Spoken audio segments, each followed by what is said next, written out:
BaileyGarfield. That's a lot of flags.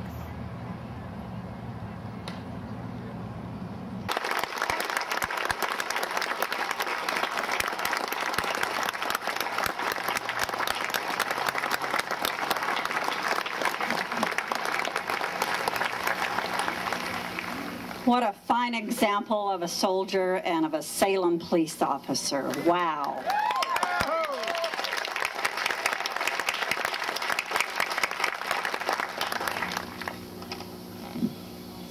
Now, our last speaker is a very special person. This young man was in the first grade in Washington, D.C. on 9/11. Now he lives in Salem, and he's in the 6th grade at Candelaria School. So please welcome BaileyGarfield.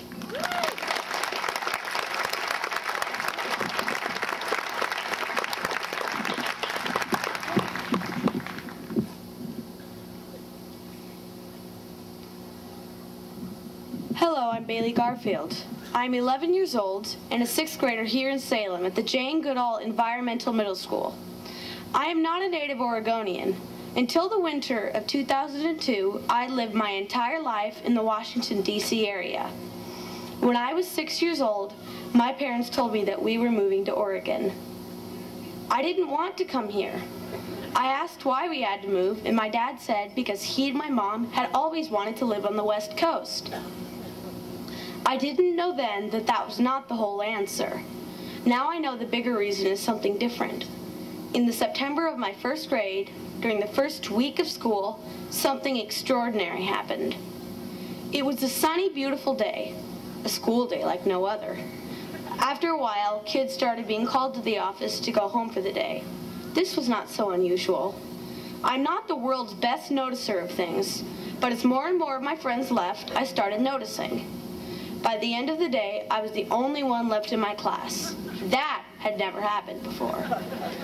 I don't really remember how I found out that on that day, September 11th, something terrible had happened. Although many people only connect September 11th with New York and the Twin Towers, there were 2 more planes hijacked that day. Those planes terrorized my hometown. The first plane hit the Pentagon. We could see the smoke from our house. It's hard to describe how scary it was for those who were there.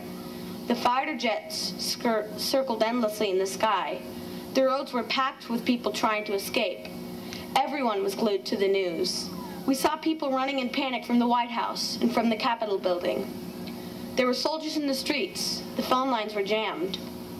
I found out much later the reason my mom left me at school was because everyone was afraid the second plane would crash in our neighborhood. We were told to stay inside the house instead of in case of falling debris. My school was a bomb shelter, and she thought I would be safer there. My dad was still at work, and she thought if the plane hit our house and they were killed, I would still be alive and my dad would still have some of his family. It was hours before we heard that the second plane had gone down in Pennsylvania. School was closed for a week. Everything was closed for a week. My life changed because of 9/11 and I didn't even know it. Almost all of the facts I just told you I only learned recently. 6 months after the event, I was here in Salem enrolling for my first day of Candelaria Elementary. Now 5 years later, I still miss D.C., but I'm glad I'm here. My grandma and grandpa live close. My family is together. I feel safe. I started learning about September 11th because I never stopped wondering why we moved here. I didn't understand why I had to leave my school and friends and the only home I ever remembered. The more I learn about September 11th, the less I understand. I don't know why anyone would kill so many innocent people on purpose. Why did the terrorists want to attack us? I've heard that this happened because they are jealous or mad about our freedom. That still doesn't make any sense to me. Why would killing anybody give anybody else more freedom or less freedom? I think I will wonder about this forever.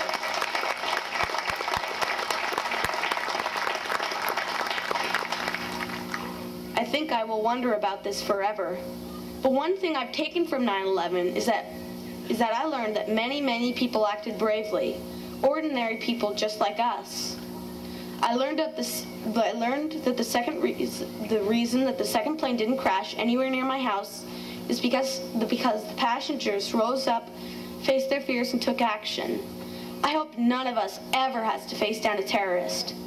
But if I ever have to stand up, make a choice, and do the hard thing for the right reason, I hope I have the courage to do that. And I hope you will too. Thank you.